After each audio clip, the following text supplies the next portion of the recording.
When Marcus Aurelius became emperor in AD 161, Rome looked unstoppable. Its territory stretched from Britain to Egypt. The empire controlled millions of people. Trade flowed across 3 continents. The Roman army was considered nearly unbeatable.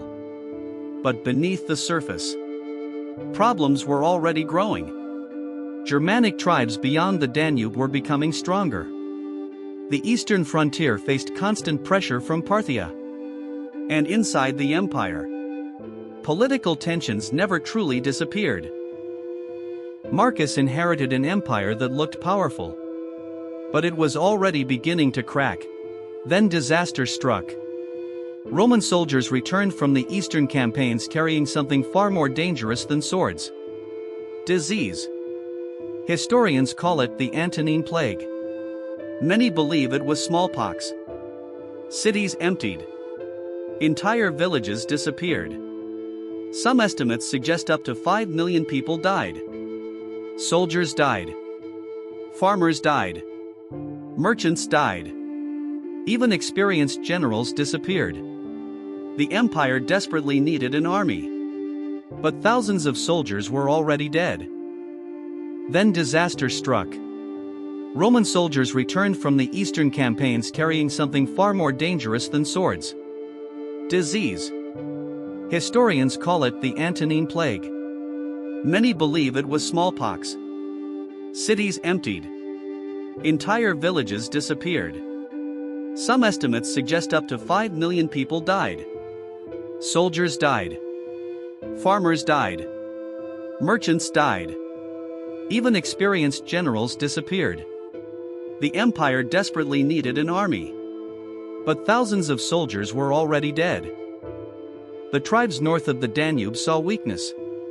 The Marcomanni, the Quadi, the Sarmatians. Instead of raiding, they invaded. For the first time in centuries, enemy forces crossed deep into Roman territory. Some even reached northern Italy. Panic spread throughout Rome. People feared another disaster like Hannibal. Marcus Aurelius had little choice. He personally left Rome and marched north. Not as a philosopher, but as a commander. For years, he lived inside military camps, sleeping beside soldiers, planning campaigns, fighting battle after battle. One battle became legendary. Roman troops were trapped, exhausted, surrounded, dying from thirst. Then, dark clouds suddenly appeared. Heavy rain poured onto the Roman soldiers. They drank, recovered. Meanwhile, lightning struck the attacking enemy. The Romans believed Jupiter himself had saved them. Christians later claimed it was the prayers of Christian soldiers. Whatever actually happened, the event became known as the miracle of the rain. And Roman artists even carved the scene onto monuments that still exist today. While living in cold frontier camps, Marcus Aurelius wasn't writing military orders. At night, he wrote private thoughts, never meant for publication. He reminded himself, "You have power over your mind, not outside events." Another note said, "The obstacle is the way." These writings later became known as Meditations, one of the most influential books ever written. Ironically, the greatest philosophy book of ancient Rome was written during one of its bloodiest wars. After years of fighting, victory finally seemed close. Marcus planned something extraordinary. Instead of merely defeating the Germanic tribes, he wanted to turn their lands into entirely new Roman provinces. Rome would push its borders far beyond the Danube. It could have changed European history forever. But fate intervened.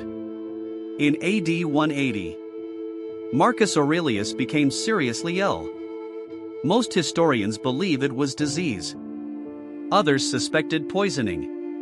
Soon afterward, the philosopher emperor died in a military camp.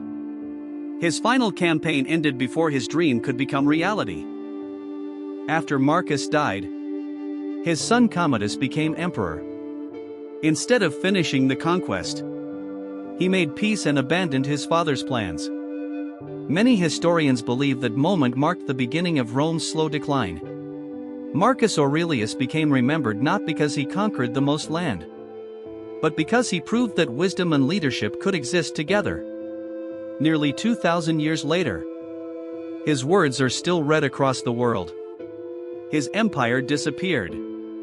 His philosophy survived.